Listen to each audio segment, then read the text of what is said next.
Alright. Welcome back to Evil Scuba Diver. Bruno Mars just dropped a new album, The Romantic, by Bruno Mars. And I have some opinions on it, so I want to sit down, talk about it, get these thoughts out of my head, out into the ether, out into the void of YouTube. And that's what we're here to do, so sit back, relax, and let me paint the scene for you, alright? The year is 2018, you're in middle school, you go to your middle school dance. You were too afraid to ask out your crush as a date, so you're going with a group of friends. There's Kool-Aid Punch-Out, your gym teacher is LARPing as some sort of security guard with authority. There's a half-stone 23-year-old college dropout doing the DJ booth, and he's playing stuff like Black Eyed Peas, Meghan Trainor, and Bruno Mars 24 Karat Magic. Before you know it, an intangible energy creeps in and perverts the room, and now everybody is getting down and dancing to some 24 Karat Magic in the air. Why ce ton so clair? What does he say? Don't really know. The vibes are good. They've never been better. And you're in the back of your head, guess what? You're thinking about playing Blackout with your boys later when you get home on Xbox. Maybe some OG Fortnite Chapter 1, but without the OG sort of playlist. The Fortnite only existed as OG. The plane just came out, dude. The plane just came out, man. And that's the scene. But unfortunately, that scene took place 8 years ago, and Bruno Mars has not really been with us since then. He dropped the Silk Sonic album. That was an excursion. He did that with Anderson .Paak. But the last Bruno Mars solo release, that's 24 Karat Magic, and it's no longer in the air, okay? We're moving on with the new Bruno Mars era here with The Romantic, which has the most lackluster album cover I think of his whole career. This thing is so disappointing. When the album cover dropped originally, it didn't get me excited. It got me the exact opposite of excited. It got me judgmental. I can't lie, man. I judge the book by its cover. And I mean, can you really blame me, bro? Let's pull that thing up on screen right now. That is just like dumb. That's such a dumb album cover. Oh my gosh. Whatever. The illustration, the no color, the cheekbones looking really emaciated. Like, it's the type of album cover you get when Bruno Mars scrolls TikTok too much and gets acquainted with clavicular. You know what I mean? It's like, what are we doing here, bro? Like, just like,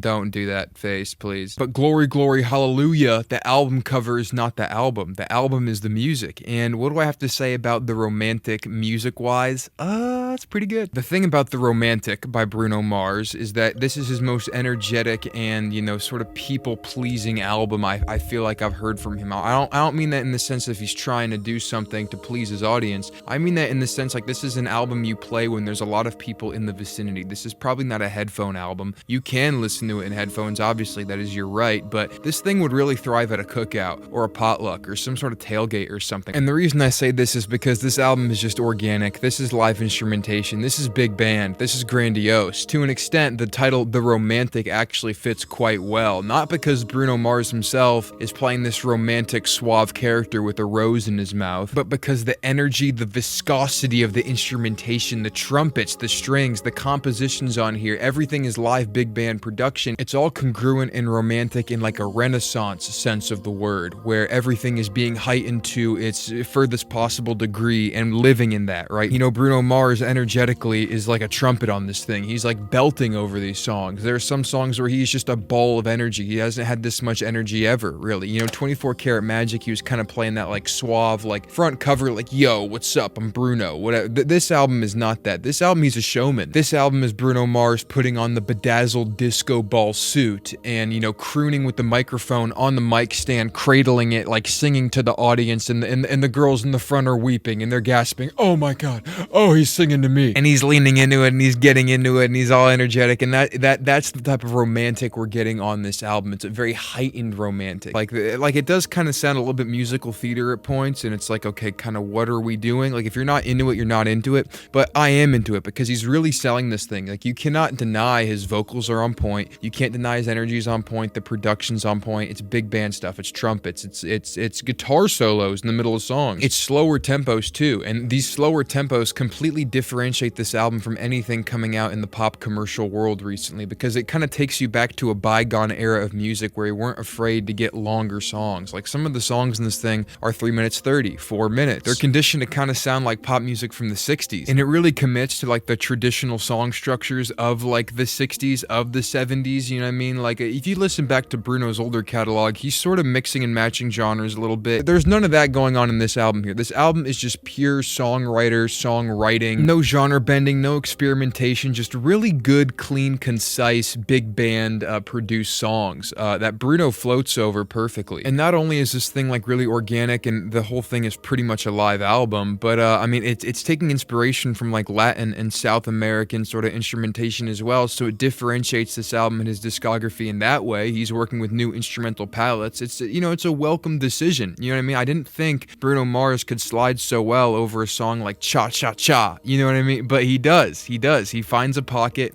He's existing in like a really free, wondrous state with his voice, with his vocal, with his melodies. He has a lot of personality, man. Like, you really can't hate Bruno Mars. He's a showman. He's somebody who knows how to make a good song. He knows how to present himself as the center of the spotlight, whether it's a slower song or a faster song or whatever. And in that aspect, he kind of reminds me a lot of like a modern day Billy Joel. You know, Billy Joel could make a very competent song, you know what I mean? Back in the day. Piano Man, Scenes from an Italian Restaurant. Don't get me started on Allentown. I'll talk about that for an hour if you get me started on Allentown, bro. But Billy Joel in the 1980s was like the songwriter for like the masculine side of the music sphere. Like, if you wanted a song to affirm like your masculine melancholy while also sounding catchy, I mean, throw on a Billy Joel album, right? But I think Bruno Mars is doing the same thing. He's a songwriter. He's a timeless songwriter, but he's doing it for a 2026 feminine age. I feel like Bruno Mars is inherently geared towards the feminine demographic. I mean, you can hear it in all of his lyrics, you know what I mean? I'll catch a grenade for you. I'll risk it all for you. The album's called The Romantic. He's pretty much looks maxing on the album cover. There's roses outlining the border of this stupid little illustration. And it's in this aesthetic where he just finds his groove, man. He knows how to game that demographic. He's passionate in these songs. It's exciting to the feminine mind. You know what I mean? It's exciting to the masculine mind. I'm very enthralled by some of these experiences on this album. You know, I mean, it's a 30-minute album, 9 songs, but every song has like a consistent energy to it, something that's like really leading it along. It could be argued that this album is kind of like Silk Sonic Light or Silk Sonic 2. There is like a very vibrant 60s, 70s aesthetic, big band production style going on that was very present on Silk Sonic, but also, if it ain't broke, don't fix it. And this album is less funk than Silk Sonic and more just like orchestral romantic ballads. Like, it's more of a ballad album than it is a funk album like Silk Sonic. So he's kind of returning to form with like the I'll catch a grenade for you balladry. But me personally, I would never jump on a grenade for a woman. Now, if we're in a war or something and it's wartime and I get dropped onto the Iranian battlegrounds via Air Force One and I use my umbrella glider I got from season 2 to sort of glide in there and basically like make my presence known. I'm here to fight for America, and my buddy next to me gets a grenade thrown at him, and I in a moment of passion and valor, like I jump on it. That's a different story. I could definitely see myself being a war hero, a war veteran. You know what I mean? But for a lady, bro, would I catch a grenade for you? Me thinksy me not. I'd do that one. If you're gonna jump on a grenade, it's got to be like for a good cause, a big purpose. You got to save the president. You got to save your homie. You got to just want to aura farm a little bit and try and maybe gun for like a Medal of Honor or something. Who cares if you have like a scar on your face or who cares if you die? You know what I mean? It's just like the aura of the fact that you like did it. Like, oh my God, bro. That's like a little side yet. But back to the album, man, The Romantic. I feel like we got something pretty cohesive, something pretty cool. It's kind of Silk Sonic 2, sure, but if you like Silk Sonic, bro, here you go. You know what I mean? That's what Bruno Mars basically said. Now, here's the thing though. A decade since 24 Karat Magic. What is that about? Why 10 years? What is he doing? I guess he's selling out shows in Japan and USA and stuff like that. Like, he's a very big live act, and I think that's why this album has such a big live band approach, is because he realizes that he kind of just makes his bank and makes his energy and just completely self-actualizes himself on stage rather than the studio context. Like, the radio play, that's cool and all right, but I think Bruno Mars really does exist as like a stage act. Like, he wants people to come to his shows, vibe out with them, dance to the music he's making, and he can just go up there with like, 50, or not 50, there's not 50 people, but like, 5 trumpets backing him, and he can just be Bruno Mars, the character, for anybody who's willing to be there for him in the live show. I think that's where he knows he like excels, and the albums now are starting to reflect the fact that he realized he excels in the live space, because, this album is the most live one. It's the most organic one. Like I said, bring this album to a potluck, bring this album to some sort of like tailgate or something, it's gonna be an A+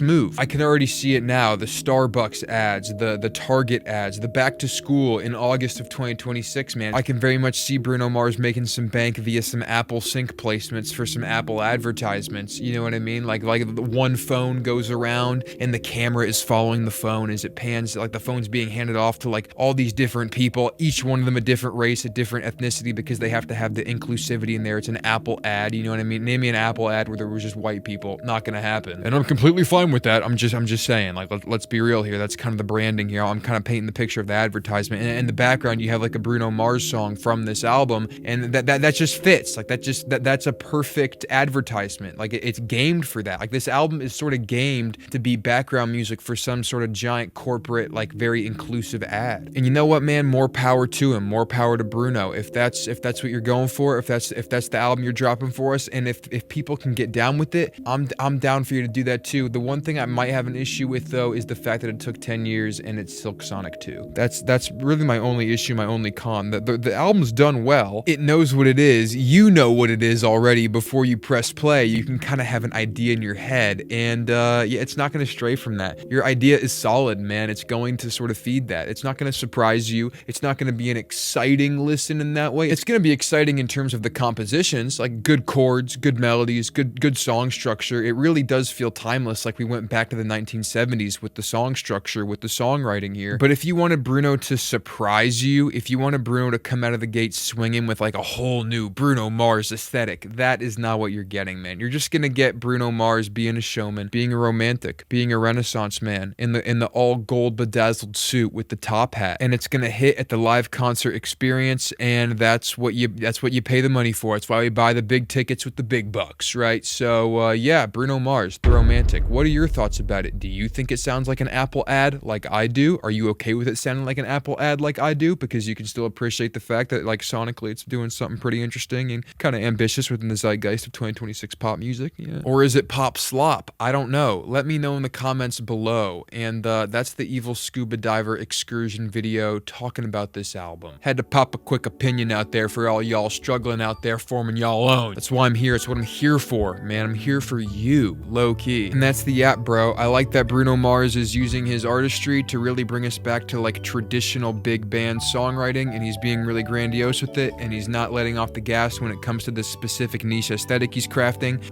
But where do we go from here? I'm not sure. We're gonna have to wait 10 years for another album. We're gonna have to wait 2, 5. I don't know. Like he's kind of somebody who drops and then kind of he can just stay around. You know what I mean? Because the music is so timeless that you don't really need to drop more than an album every 5 years. Low key, people are still listening to Unorthodox Jukebox. People are still listening to 24 Karat Magic. He's kind of found a way to permeate space and time and permeate trend culture. He kind of just is a consistent like face. You know what I mean? Like no matter what, if a Bruno Mars song is on, it just kind of seems right. Like it just fits. Like it's in its place. You know what I mean? And that's a really cool thing he's got going. I can't really hate that. If you're making timeless music, I mean, you can take time between your drops. You know what I mean? And this is the drop we got this time. 9 songs, 30 minutes. Humble little album for us with a really short album cover. I just can't get over it. It's so uncreative, but whatever. It's okay. I'll press stop recording now. I don't want to keep you here too long, right? But have a good one. Have a blessed one. And that's the end of the video. Goodbye.